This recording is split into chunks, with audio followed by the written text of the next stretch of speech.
Chegamos ao momento da pregação e vamos abrir a escritura na carta de Paulo aos Efésios, versículos 18 a 20. Carta de Paulo aos Efésios, versículos 18 a 20. E não vos embriagueis com vinho no qual há dissolução, mas enchei-vos do Espírito, falando entre vós com salmos, entoando e louvando de coração ao Senhor com hinos e cânticos espirituais, dando sempre graças por tudo a nosso Deus e Pai, em nome de nosso Senhor Jesus Cristo. Amém.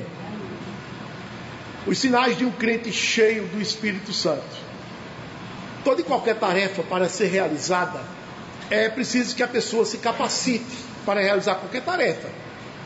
O acadêmico de medicina, ele passa 5 anos na escola, depois faz mais 1 ano de residência e depois está apto a intervir no mercado da saúde, fazer exames, operar, consultar e tudo mais.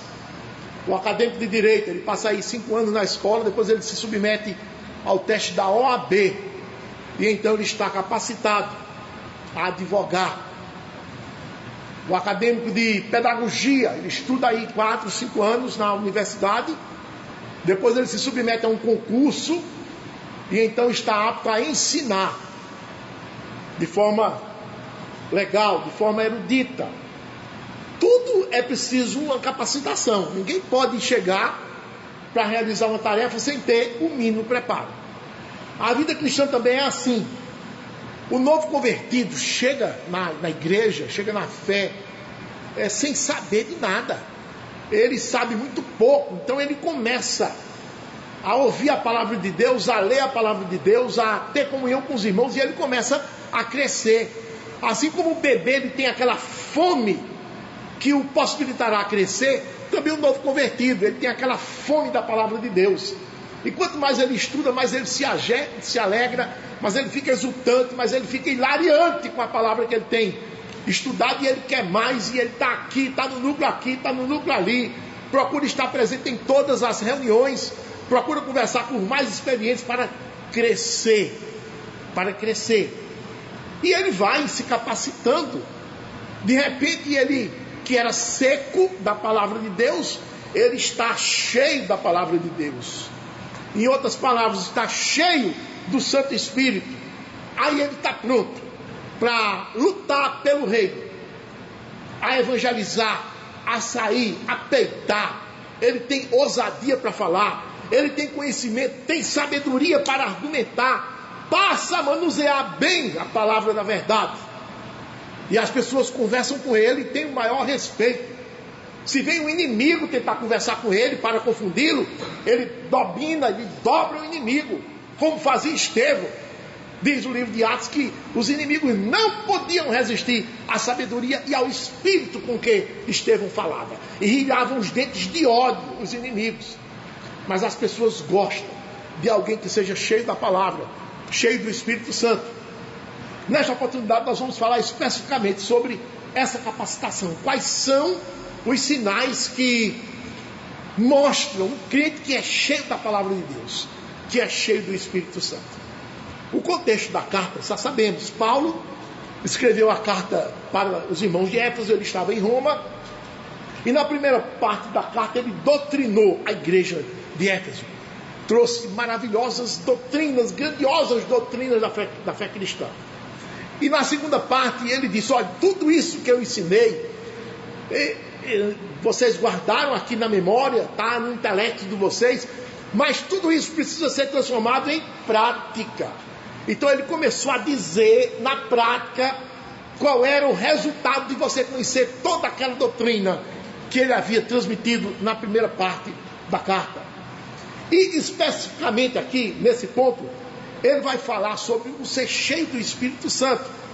E sabemos, irmãos, de outros ensinos, de outros estudos, que ser cheio do Espírito Santo é a mesma coisa de ser cheio da palavra de Deus. Um crente cheio do Espírito é um crente cheio da palavra. Então nós vamos ver exatamente que ser cheio do Espírito não é um privilégio do pastor, não é um privilégio do diácono, não é um privilégio do teólogo, não é um privilégio do expoente da fé, é um privilégio de todos os cristãos. Todos os cristãos são chamados a se encherem do Santo Espírito. Em outras palavras, se encherem da palavra e se tornarem cheios de sabedoria, cheios de conhecimento, cheios de ousadia e cheios de poder. Os irmãos lembram que antes de subir, Jesus chamou os discípulos e disse assim: vocês fiquem em Jerusalém, até que vocês sejam revestidos do Espírito. Aí depois vocês vão pregar ali em Jerusalém, na Judéia, Samaria e os confins da terra. Mas somente depois dessa capacitação. Aquela capacitação foi única. Ela aconteceu de repente, foi uma forma inaugural. Mas depois dali, a ordem é encher. Então todo dia, toda hora eu estou me enchendo da palavra de Deus. Então, com esse título, os sinais de um crente cheio do Espírito Santo, nós vamos trazer 3 lições aqui, mostrando que a sobriedade, o louvor a Deus com os salmos e a gratidão são 3 marcas inconfundíveis de alguém que é cheio do Espírito Santo. Então, quais são os sinais de um crente cheio do Espírito Santo? Em primeiro lugar, ele é sóbrio. Versículo 18 diz assim: e não vos embriagueis com vinho, no qual há dissolução, mas enchei-vos do Espírito. Ele está falando aqui de sobriedade. Sobriedade significa autocontrole, domínio próprio, moderação, manter distância dos excessos, principalmente manter distância do álcool, da bebida alcoólica, manter distância dos efeitos dela, da embriaguez. No mundo de Paulo, os receptores dessa carta, os irmãos de Éfeso, moravam numa região onde havia muitos cultos pagãos. E os cultos pagãos, irmãos, todos eles louvavam o deus Baco, que era o deus do vinho, na linguagem latina, ou Dionísio, na linguagem grega. E os cultos derivavam sempre em bebedeira. E bebedeira termina em embriaguez. Da embriaguez em todo tipo de permissividade, né? Porque o juízo da pessoa fica avariado. O juízo dos adoradores em pleno culto lá, o deus pagão, ficava louco. Eles não sabiam mais o que estavam fazendo. Paulo disse assim: não vos embriagueis com vinho, no qual há dissolução. Dissolução é um comportamento que você tem, que você perde o juízo e dissolve tudo que você tem. Dissolve tudo que você tem. Dissolução é a condição de algo dissolvido. Por exemplo, o ébrio, quando o homem bebe vinho, a bebida forte, e ele se embriaga, se torna ébrio, ele dissolve a moral, ele dissolve a reputação, porque ele perde a compostura, ele faz coisas horríveis, ele se torna um tranca-rua, ele fecha barraco, ele perde a linha. Por isso que ele perde a reputação e a moral. As pessoas passam a ver esse homem ou essa mulher como uma pessoa desprezível, uma pessoa vil. O ébrio dissolve a vida estudantil.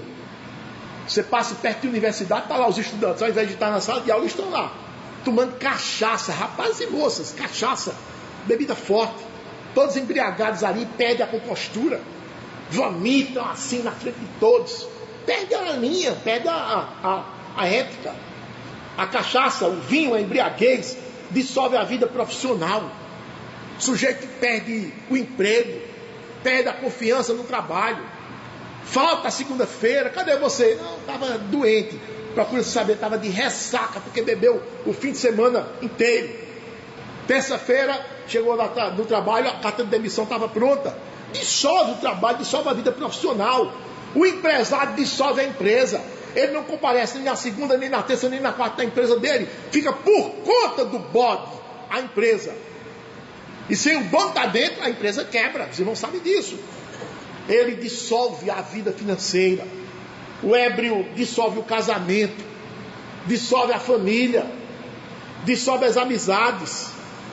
A vida de embriaguez, diz aqui a Escritura, é uma vida de dissolução, irmãos, onde tudo se dissolve.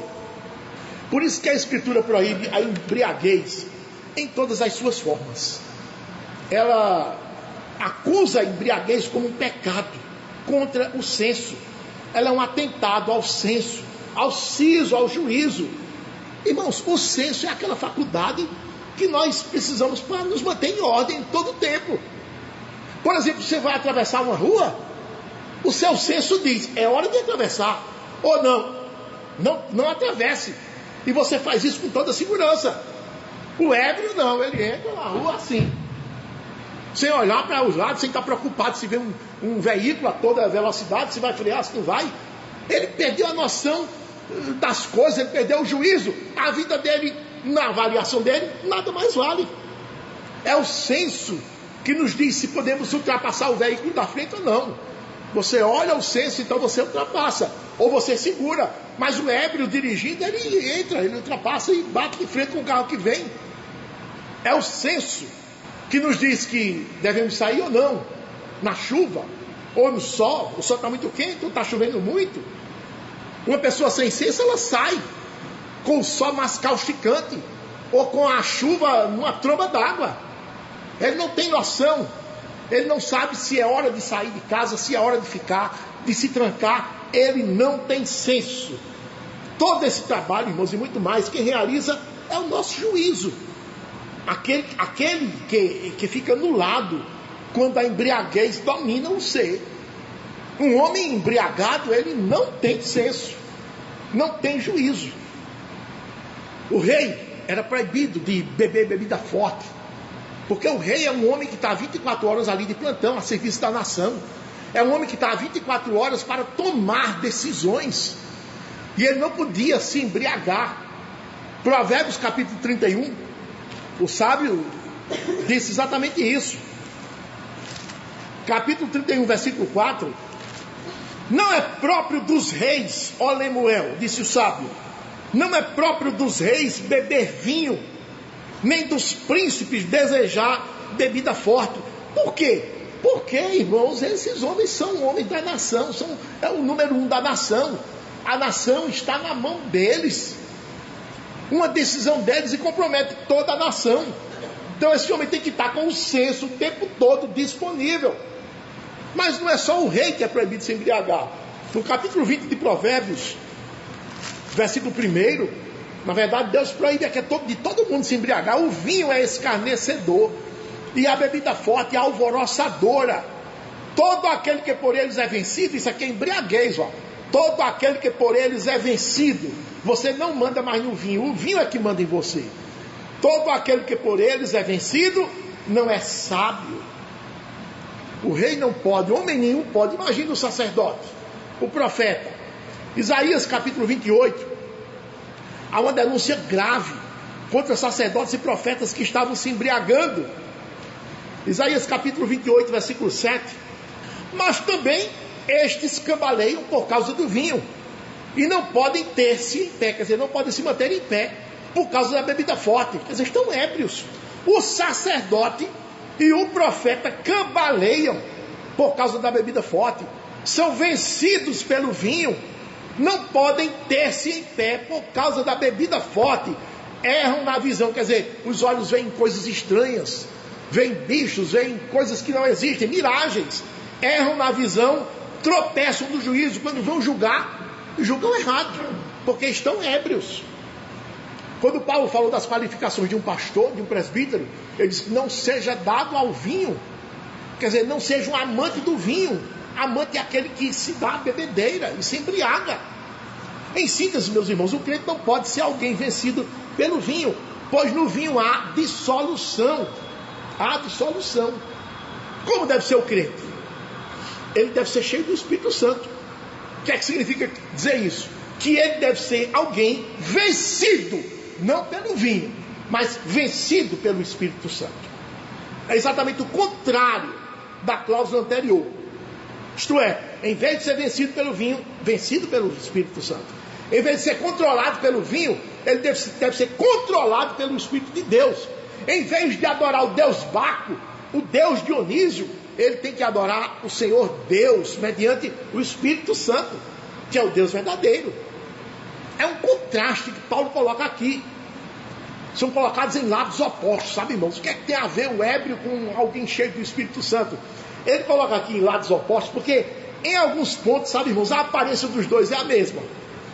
Os irmãos se lembram que quando no livro de Atos, no capítulo 2, o Espírito desceu lá no dia de Pentecostes em Jerusalém, que eles começaram a falar em outras línguas, em dialetos, e o povo de Jerusalém olhava, esses homens estão embriagados. Foi esse o comentário? Estão embriagados. É porque eles se tornaram corajosos, ousados, destemidos. Um homem bem tímido, se ele toma vinho e se embriaga, ele se torna corajoso, ousado. Ele não tem coragem de fazer uma proposta à moça, o rapaz tímido, então ele bebe, e ele vai lá e fala namoro à moça, fala com o pai dela, enfrenta os irmãos, enfrenta o ex-namorado, assim, se torna ousado, mas ousado pela cachaça, pela embriaguez. O crente deve ser ousado, corajoso, pelo poder do Espírito Santo, é o contrário. Mas por existir alguns pontos comuns, aparentes entre os dois, Paulo diz, não se embriague com vinho, mas encha-se do Espírito. Não se encha de vinho, mas encha-se com o Espírito. Não se embriague com vinho, embriague-se com o Espírito Santo. Em outras palavras, é isso que ele está dizendo. A ideia dessa frase aqui, ser cheio, sabe, irmãos, é a ideia de controle. Quando ele diz encha-se, é que seja controlado. O Espírito de Deus é aquele que controla a vida do crente. E a frase está escrita no tempo presente. Quer dizer, é um controle contínuo, permanente. O Espírito me controlou ontem, sábado, hoje, domingo, estou fraco. Amanhã estou forte, terça... Não é assim. É um controle contínuo. Esse controle afugenta a loucura, estabelece sobriedade, equilíbrio nas ações, equilíbrio nas palavras, no pensar. Ele pensa com moderação acerca de si mesmo, ele é humilde. Ele não pensa de si como sendo superior aos outros. Ele não tem aquele ar de ser melhor do que as pessoas. Ele fala palavras medidas, cheias de sabedoria, temperadas com sal. Suas ações são sempre no sentido de fazer o bem ao próximo. Suas ações são sempre no sentido de dar uma solução a qualquer problema. Porque ele é sóbrio. Ele não apaga fogo com gasolina. Ele apaga fogo com a palavra da moderação. É muito diferente, irmãos. Esse é o primeiro sinal, irmãos, de alguém cheio do Espírito Santo de Deus. É a sobriedade. O seu parecer é sempre prudente, moderado, sábio, equilibrado. Quando ele abre a boca, que dá um parecer, as pessoas ficam maravilhadas, porque Deus está presente naquelas palavras que ele falou. E todos sentem. Porque se o sujeito está cheio da palavra, é cheio da palavra de Deus. Então o parecer dele é um parecer que aquieta, sossega. É assim. Agora não pensemos que somente a embriaguez com vinho é o oposto do ser cheio do Espírito Santo. Não. Ser fofoqueiro, ser maledicente, ser julgador dos outros, ser desconfiado com tudo e com todos, ser preguiçoso, ser avarento, ser sovina, ser egoísta, tudo isso também é embriagar-se. Não com vinho, mas embriagar-se com a concupiscência da carne. A carne embriaga qualquer pessoa, qualquer pecador. Também perder-se em desvarios dentro do culto é embriagar-se com a carne. Emocionar-se, sabe, sem controle. Estar em êxtase, no culto, aquele êxtase, na hora do louvor a Deus, e fecha os olhos, começa a gritar, começa a gemer, e começa a falar palavras incompreensíveis. Tudo isso é falta de sobriedade. É não ser cheio do Espírito, mas é ser cheio de emoções sem controle. Escrevendo aos Coríntios, que era uma igreja que tinha muito disso, pessoas no culto que entravam em êxtase, produziam dons estáticos com X, aqueles dons do êxtase, manifestações do êxtase. Paulo disse, está tudo errado, não é assim não. Você é profeta, os espíritos dos profetas estão sujeitos aos próprios profetas. Quer dizer, quem manda em você, nas suas emoções, é você. Você não se perde nas suas emoções, você tem autocontrole. 1 Coríntios 14, 32. Os espíritos dos profetas estão sujeitos aos próprios profetas. Estão debaixo do domínio. É autocontrole, sobriedade e temperança. O Espírito Santo, irmãos, ele não compactua com nenhuma dessas práticas erradas, destemperadas, desordenadas, porque o Espírito de Deus é um Espírito de ordem, é um Espírito de decência, é um Espírito de equilíbrio, de autodomínio, de controle. Um dos frutos do Espírito é o domínio próprio. É o domínio próprio. Pergunto, você é controlado por quem? Pela carne, pela embriaguez ou pelo Espírito de Deus? A sobriedade faz parte da sua conduta? Você é conhecido como alguém sóbrio na sua postura, tanto interna como externa? Será que você não se embriaga com luxúria, gastos exagerados no cartão, comprando o que não pode? Tudo isso é embriagar-se com as coisas desta terra, as coisas desta vida, com o materialismo. E o crente não pode ser essa pessoa. Será que você não se embriaga com falar mal dos outros, com a maledicência tão amada, com a maldade contra o próximo? Isto é embriagar-se com a carnalidade. Essas coisas lhe dão prazer? Será que não são elas que controlam o seu ser? Você tem feito esse exame minucioso na sua vida? Ou você diz, não, pastor, é o Espírito Santo que me controla. Eu tenho mantido a sobriedade no meu pensar, no meu falar, no meu agir. Minhas palavras são temperadas. Quando eu falo para trazer solução. Eu falo para sossegar, para aquietar. Eu sou um pacificador. Isso tem tudo a ver, irmãos. Ser sóbrio, portanto, é o primeiro sinal de um crente cheio do Espírito Santo, segundo o apóstolo está dizendo aqui, no capítulo 5, versículo 18. Não vos embriagueis com vinho, no qual há dissolução, mas enchei-vos do Espírito. Mas aí tem uma segunda lição. Quais são os sinais de um crente cheio do Espírito Santo? Em primeiro lugar, ele é sóbrio. Em segundo lugar, ele louva a Deus com os salmos. Ele louva a Deus com os salmos. Que característica interessante, né, irmãos? No versículo 19, ele diz, se não vos embriagueis com vinho. Todas essas qualificações, e vão entrar pelo capítulo 6, essas marcas, tudo está montado no versículo 18. Enchei-vos do Espírito. E vai entrar no lar, depois vai entrar nas relações comerciais, nas relações empresariais, relação de patrão com o empregado, empregado com o patrão, até do escravo com o senhor. E vai dar as características de alguém cheio do Espírito Santo. São muitas características. Hoje nós estamos vendo apenas 3. Então a segunda é que ele louva a Deus com salmos. E está no versículo 19. Falando entre vós com salmos, entoando e louvando de coração ao Senhor, com hinos e cânticos espirituais. Aqui Paulo chega ao segundo sinal do crente cheio do Espírito Santo, repercutindo, sobre o que ele canta no culto a Deus. Paulo está escrevendo a uma igreja gentia, uma igreja que não tinha tradição judaica. A igreja de Éfeso ficava na Turquia. O povo não conhecia a história dos judeus, não tinha vivência judaica. Os judeus aqui cantavam os salmos. Mas aqui ele está escrevendo essa igreja, dando instruções agora sobre o que eles devem cantar no culto. E Paulo diz, olhem, cantem os salmos a Deus. É os salmos que vocês devem cantar. O saltério, sabemos, o livro dos salmos, ele foi escrito, foi compilado pelo Espírito Santo de Deus. Na leitura de hoje, Davi disse, o Espírito do Senhor fala por meu intermédio, quando ele estava compondo o salmo que nós lemos nesta noite, em 2 Samuel 23. O Espírito do Senhor fala por meu intermédio. Então, o Espírito de Deus usou Davi para compilar muitos salmos. Então foi compilado pelo Espírito de Deus para ser usado no culto público de adoração a Javé. O saltério conta a história da salvação, conta toda a história da salvação.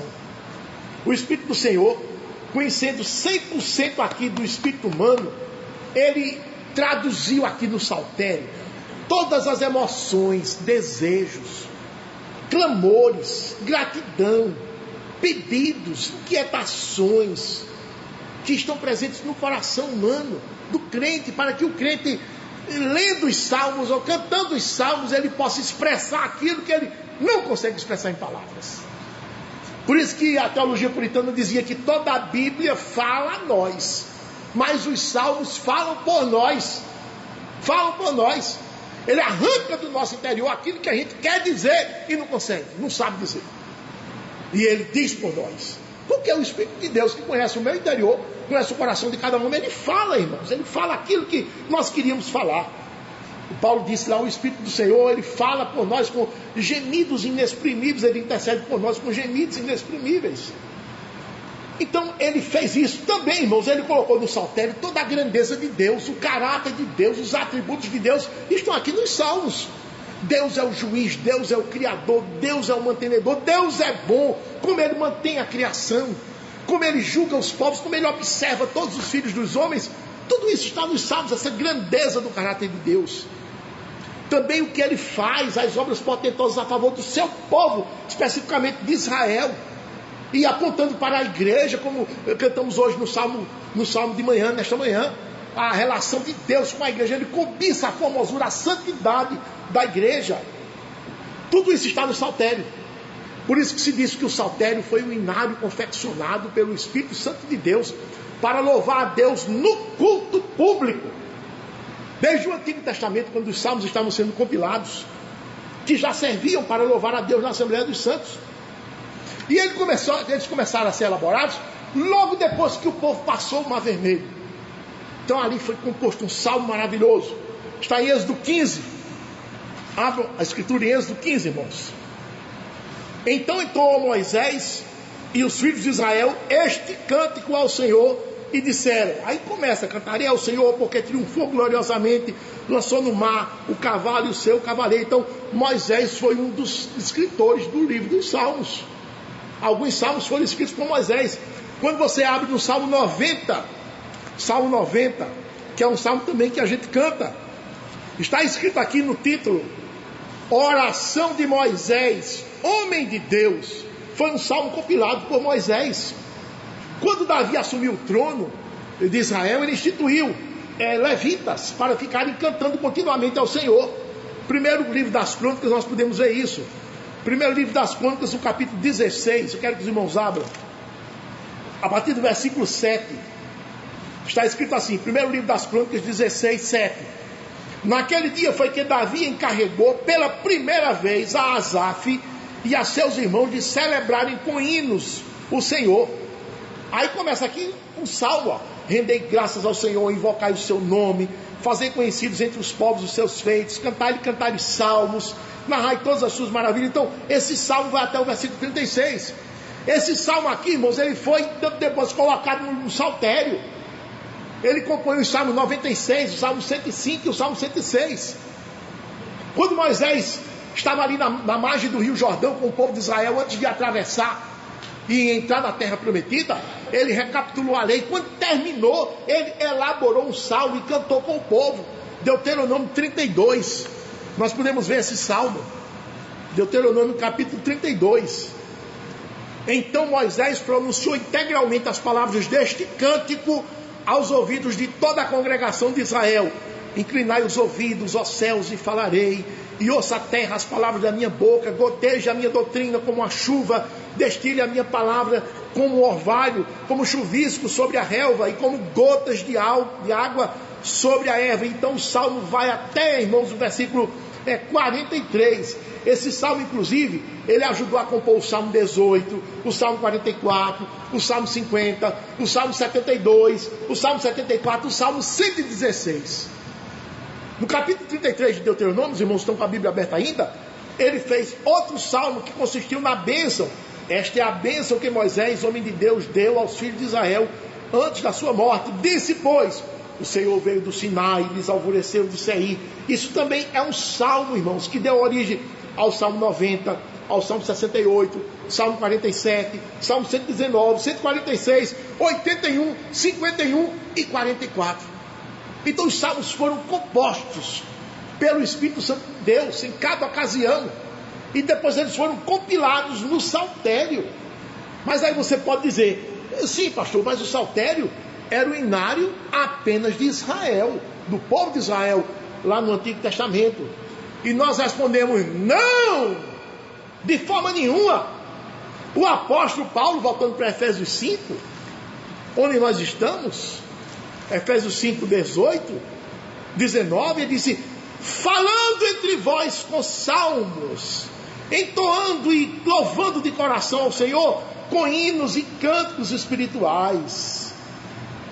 Ora, irmãos, observe que a linguagem do apóstolo inclui salmos, hinos e cânticos espirituais.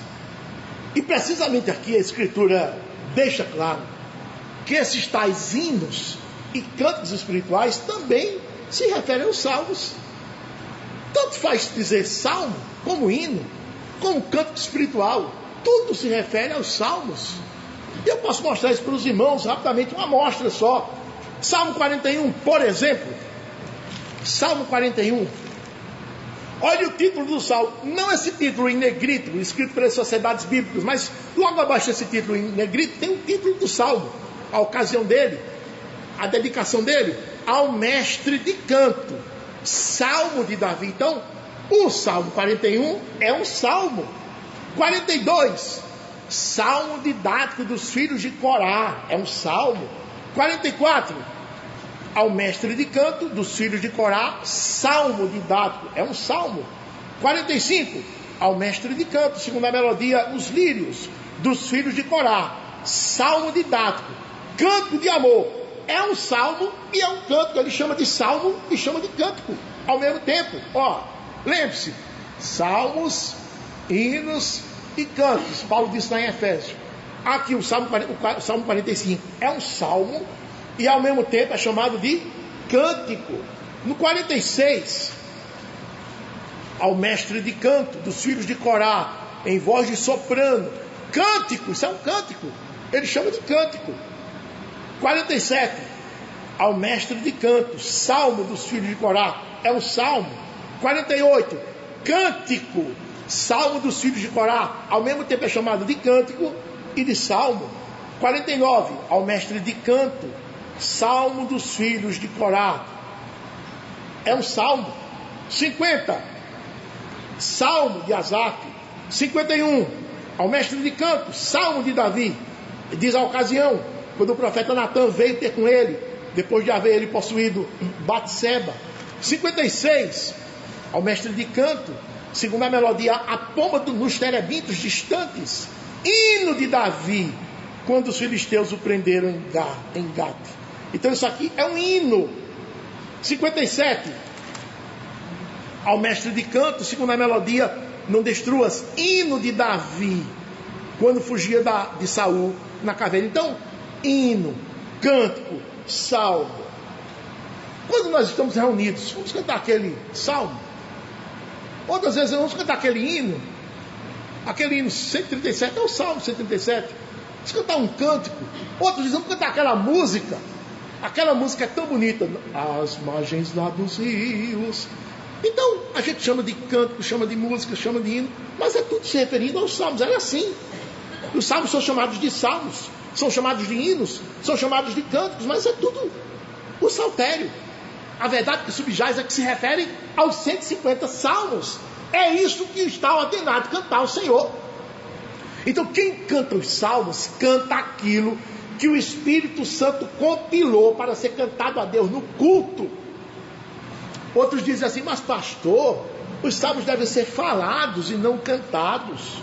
Porque está escrito aqui no versículo 19, falando entre vós com salmos, falando, ele não manda cantar, ele manda falar. E nós respondemos que não, que falar no texto significa cantar mesmo. E a prova está em Colossenses 3,16, que é o mesmo texto, é o texto paralelo desse aqui, e Paulo lá não usa o termo falar, mas cantar. Colossenses 3,16, habite ricamente em vós a palavra de Cristo, instruí-vos e aconselhai-vos mutuamente em toda a sabedoria, louvando a Deus com salmos e hinos e cânticos espirituais. Louvando, está vendo? Louvando. Agora observe essa frase. Habite ricamente em vós a palavra de Cristo, instruí-vos instruí-vos e aconselhai-vos. Meu irmão, quando você está aí sentado ou em pé cantando, você está falando os salmos. Porque cantar é uma forma de falar melodiosa. Quando eu era pequeno, eu via que o povo que nascia em Bezerros falava cantando. Falava cantando. Um jeito de falar, como se fosse... Quando você está cantando os salmos, você está falando os salmos, você está instruindo a si e ao seu irmão. É uma coisa muito interessante. É aquela instrução que Paulo disse assim, ó, nós devemos cantar com a boca, mas também com entendimento. Você não pode estar aí cantando um salmo sem estar prestando atenção à letra, sem estar entendendo o que está cantando. Senão não vale. Deus quer ouvir o canto dos seus lábios, mas quer ver o sentimento lá no seu coração. Você sabe o que é que está cantando. Você canta aquilo com convicção. Então aquilo traz instrução, instruí-vos e aconselhai-vos mutuamente. Eu estou louvando a Deus e ao mesmo tempo me instruindo e instruindo o meu irmão, quando eu estou cantando um salmo com entendimento. E muitas vezes aquilo lhe chama a atenção de forma mais específica, e termina o culto, você conversa com o seu irmão sobre, mas esse salmo me chamou a atenção, por isso, você está edificando o seu irmão, porque ele também teve a atenção chamada para aquele aspecto que você achou interessante, e você transmitiu para ele. Tudo isso faz parte, irmãos. Precisamos pensar e entender aquilo que cantamos para glorificarmos a Deus de forma correta. Mas o resumo é: devemos louvar a Deus com salmos, hinos e cânticos espirituais, que são os 3 termos utilizados para se referir ao saltério, aos 150 salmos. Esse é o sinal de um crente cheio do Espírito Santo. Sabe por que o apóstolo diz isso? Porque não pode haver erro grosseiro no culto a Deus, não. Não pode haver um erro grosseiro. As pessoas cantando errado, se dirigindo a Deus com palavras erradas, com teologia errada, com doutrina errada, dizendo exatamente o contrário do que a Bíblia diz. Então seria um erro grosseiro. Isso no culto é carne de porco em hospital. Paulo disse: não cantem os salmos, não cantem qualquer coisa, cantem os salmos. Se nós estamos louvando a Deus, enaltecendo o seu caráter, enaltecendo a sua obra da salvação, da criação, da manutenção, então, irmãos, precisamos cantar com as letras de quem foi testemunha de tudo que foi o Espírito de Deus. E ele exatamente escreveu para que nós cantássemos toda essa grandeza a Deus. Então o Espírito Santo é que conduz a igreja no louvor, com letras corretas, que ele mesmo escreveu. Ele foi o compositor. Pergunto, qual é o compositor humano, por mais perfeito que seja, que possa fazer uma letra de um hino que chegue aos pés de uma letra composta pelo Espírito Santo de Deus? Qual é? Não tem. Por isso que a gente escuta, irmãos, todo tipo de aberração aí dessa chamada música gospel. Que tem de erro ali que induz você ao erro? Não está no gibi, como dizemos. E os crentes passam a incorporar aquilo como verdade. Não está na Bíblia, mas está no hino. Como se o hino fosse fonte de inspiração. O hino composto por um homem fosse fonte de inspiração. E ele passa a crer naquela verdade que o hino diz. Aí depois chega o pregador. E o pregador diz assim: não, mas o hino diz diferente. E ele dá mais autoridade ao que o hino diz do que ao que a Escritura diz. Porque ele aprendeu o hino lá quando era criança no lar. Papai e mamãe me ensinaram esse hino. E eu amo esse hino. A melodia bonita, a letra confortável. Mas está em contraposição à palavra de Deus. Aí quando ele escuta a palavra de Deus, irmãos, aquele choque, ele rejeita a Escritura, fica com o hino. Como pode acontecer isso? Os salmos são letras inerrantes, infalíveis. A igreja que louva com os salmos não erra no seu canto, não erra no seu louvor, se dirige a Deus de forma corretíssima. Eu aplico dizendo: observe, meu irmão, como é salutar, como é bíblico, como é sadio cantar os salmos no culto a Deus. Como ficamos livres de erros doutrinários, erros teológicos, erros acerca da grandeza de Deus, ora diminuindo Deus, ora excedendo-se no caráter de Deus, dizendo coisas que Deus não é, dizendo coisas que não correspondem à verdade revelada. Por isso que são os salmos, os legítimos cantos de louvor e celebração a Deus no culto público. O crente cheio do Espírito Santo celebra a Deus com os salmos, as letras compostas pelo Espírito de Deus para essa finalidade: celebrar a Deus no culto público com a sua palavra. Essa foi a segunda lição, a segunda marca de um crente cheio do Espírito Santo. Mas tem outra marca. Quais são os sinais de um crente cheio do Espírito Santo? Em primeiro lugar, ele é sóbrio. Em segundo lugar, ele canta os salmos no culto ao Senhor. E em terceiro lugar, ele é agradecido. Ele tem um espírito de gratidão, irmãos, que nós nem não compreendemos. Versículo 20: dando sempre graças por tudo a nosso Deus e Pai, em nome de nosso Senhor Jesus Cristo. Aqui está um ponto deveras importante no ser cheio do Espírito Santo. Não existe boca de reclamação na vida de alguém cheio do Espírito. Não existe. Não existe reclamação na vida de quem é cheio do Espírito Santo. Isso não quer dizer que o crente vá se conformar com toda e qualquer situação. Não, ele não se conforma com situações de injustiça, com situações de desconforto. Mas enquanto ele resolve, ele não reclama. Enquanto ele está resolvendo aquela situação, ele não reclama. Pelo contrário, ele tem uma boca cheia de gratidão, lábios de agradecimento, palavras de louvor a Deus. Homem, tu ainda louva a Deus depois de ter acontecido tudo isso? Perdesse tudo que tinha, perdesse teus 10 filhos, e ainda louvas a Deus? Amaldiçoa a Deus e morre. O Senhor o deu, o Senhor o tirou. Bendito seja o nome do Senhor. Jó 1:21. Vou reclamar de Deus por quê? Ele deu, ele tirou. Bendito seja o seu nome.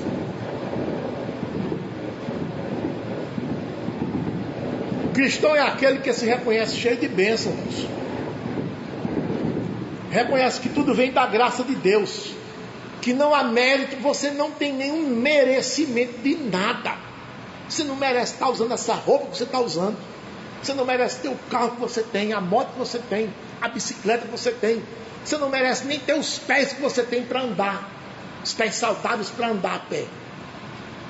Você não merece a inteligência que você tem, a capacidade dos amigos que você tem. Não merece a família que você tem. Não merece o trabalho que você tem, a atividade que você tem. Não merece o conforto que você tem. Não merece o bom humor que você tem. Você não merece nada. O crente, ele reconhece-se indigno de tudo que tem. Reconhece que tudo isso é expressão da bondade de Deus e é pela graça. É pela graça. Fazer o que eu fiz e ainda ter tudo isso, é assim que ele raciocina. O crente nunca pode ser comparado com o fariseu Simão, de Lucas 7, que desprezou Jesus na casa dele quando Jesus foi convidado por ele para tomar um jantar. Mas o crente cheio do Espírito é comparado à mulher que chegou por trás de Jesus, chorando, tanta gratidão, lavando os seus pés com suas próprias lágrimas, enxugando com os seus cabelos, como vimos nesta manhã, beijando os pés, derramando unguento nos pés. Nunca se viu isso, derramar unguento nos pés de alguém. Sempre era na cabeça, nos ombros, por aqui, mas nos pés. Pois ela fez isso, Jesus disse, cheia de gratidão. Por isso que ela fez isso, cheia de gratidão. Por quê? Que gratidão é essa? Qual foi o motivo? Eu a salvei. Eu a salvei da morte eterna. Eu a tirei da rota de colisão do juiz de Deus, que ela estava mesmo na mira. E está aí a gratidão que ela mostra. Ela muito foi perdoada. Por isso que ela manifesta toda essa gratidão. Nenhuma reclamação nos lábios daquela mulher. O que Deus aprecia no crente é o seu coração transbordante de gratidão a Ele. Mas pense numa coisa que Deus aprecia. Pelo tanto que Ele fez por você. E ainda faz. Acha pouco Ele ter mandado o filho dele para morrer no seu lugar? Acha pouco? Você é grato por isso? Manifesta gratidão por isso? E como se fosse pouco, Ele acumulou cada crente com as riquíssimas bênçãos espirituais, que tem caráter tanto no tempo quanto na eternidade. Paulo disse, irmãos, vocês foram acumulados de todas essas bênçãos espirituais nas regiões celestiais em Cristo Jesus. Por isso que deem graças a Deus, nosso Deus, por tudo. Deem graças por tudo. Essa é a tarefa de vocês. Dando sempre graças a Deus por tudo a nosso Senhor. É o termo escrito, né? Dá sempre graças. Comumente nós damos graças depois que recebemos as bênçãos. Não é, irmãos? Mas não é essa a instrução da Escritura. Devemos dar graças sempre, sempre, sempre. Israel, apertado lá no Mar Vermelho, clamou ao Senhor. Aí depois que passou o Mar Vermelho, deu graças. Mas na frente faltou água. Foi uma reclamação tão grande. Jonas lá no fundo do mar, dentro do peixe, clamou ao Senhor naquela angústia. Quando o Senhor deu ordem ao peixe, e o peixe o lançou na praia, e ele deu graças a Deus. Mas o crente, irmão, na nova aliança, ele precisa, na plenitude da nova aliança, da revelação, ele precisa imitar Jó. Jó nos humilha com aquela gratidão dele depois de perder tudo quanto tinha e perder seus 10 filhos. Manteve a gratidão ao Senhor. É assim que devemos proceder. Em todo o tempo, dar graças a Deus. Posto, irmãos, que está em todo o tempo debaixo dos olhares atentos do guarda de Israel. Tudo quanto Deus faz na sua vida, tudo, irmãos, 100% é para o seu bem. Paulo diz: sabemos que todas as coisas cooperam para o bem daqueles que amam o Senhor. Tudo.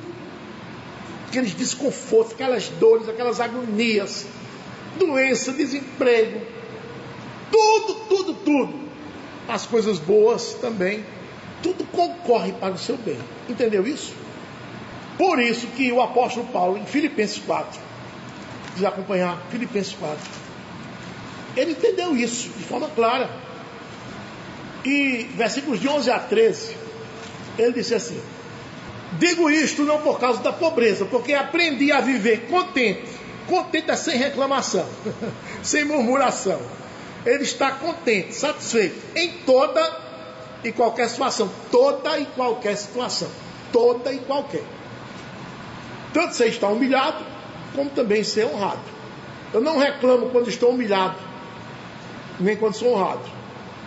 Em tudo e em todas as circunstâncias já tenho experiência, tanto de fartura como de fome. Não reclamo quando estou passando fome. Na abundância como na escassez. Na escassez também não reclamo. Tudo posso naquele que me fortalece. Eu posso suportar os revés naquele que me fortalece. Aí ele olha para os crentes e diz: irmãos, eu procedo dessa forma aqui. Em tudo dai graças. Por tudo dai graças. Dai graças sempre. Dai graças sempre. Sim, meu irmão, você pode dar graças a Deus sempre, em toda e qualquer situação. Pode sim. Essa marca é marca do crente cheio do Espírito Santo. É marca do crente cheio do Espírito. Pergunto: o que é que há nos seus lábios? Gratidão ou reclamação? O que é? O que é que há na sua boca, nas suas atitudes?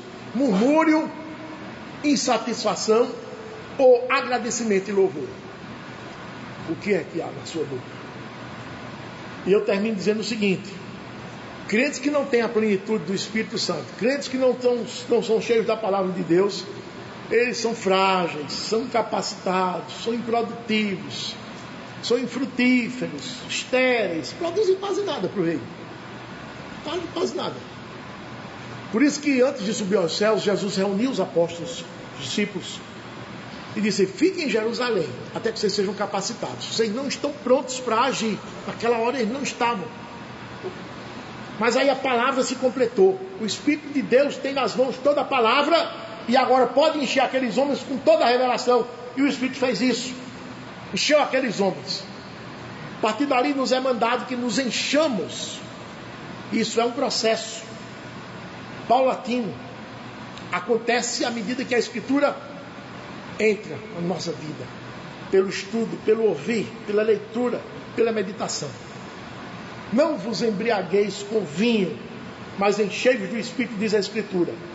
Encher-se é um processo contínuo, é o encher-se sempre, continuamente.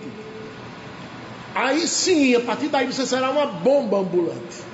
Você é uma bomba ambulante a serviço do reino de Deus. Mas aquela bomba construtiva, não é aquela bomba dos homens bomba do Estado Islâmico. É uma bomba que não destrói, é uma bomba que constrói, que faz o bem, que arregimenta almas para o reino de Deus. Povoa o céu, prega, instrui com ousadia, abre a boca, maneja bem o livro da verdade, tem ousadia no falar, fácil palavra nos lábios, e aí você traz salvação por onde você anda. Aproxima-te, Filipe, desta carruagem, prega a palavra. E Filipe, cheio da palavra, falou para o eunuco se converteu. Eu quero me batizar, foi o primeiro grito dele. O homem cheio da palavra faz isso. Onde ele está, ele recebe a palavra de Deus, o poder de Deus. Seja você também dessa forma, meu irmão. Você tem tido todas as condições da parte de Deus para ser esse crente. Lembre-se, o crente mais humilde é convocado para ser cheio da palavra. Não é prerrogativa de pastores, diáconos, teólogos. Não. Todos os crentes são chamados para serem cheios da palavra de Deus. Então eles manifestarão depois essas marcas. A marca da sobriedade, a marca de cantar os salmos, e a marca da gratidão a Deus. Quero que todos sejam dessa forma. Quem tem ouvidos para ouvir, ouça. Amém.